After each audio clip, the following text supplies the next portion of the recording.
So in terms of when I am talking to clients now about the proposed guidance and all that's been said, what are the areas that we keep hearing that they are concerned about? Certainly the area of definition of a lease is one. That's actually an area where the guidance didn't change drastically from what it was in EITF 0108, and if we look at it comprehensively, likely less contracts than are there today would probably qualify as a lease.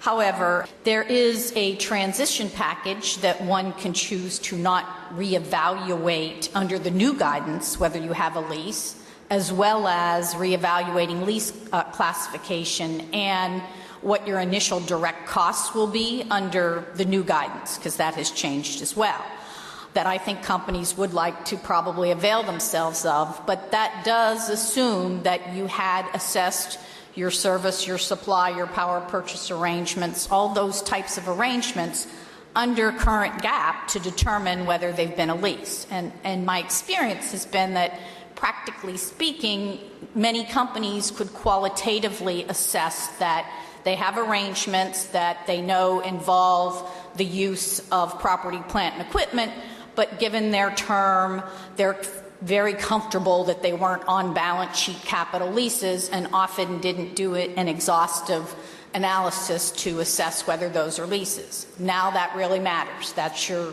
off balance sheet switch. So you need to know either if you're going to avail yourself of that transition package, whether you had a lease under existing guidance or not. Then turning over to the new guidance, again, the sensitivity around definition of a lease, I think, just hits some industries versus others. It really pushes the emphasis on who has operating control.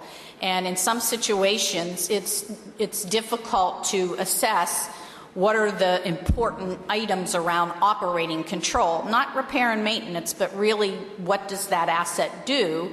And, you know, sometimes that is shared. Sometimes parts of it are, you know, predetermined.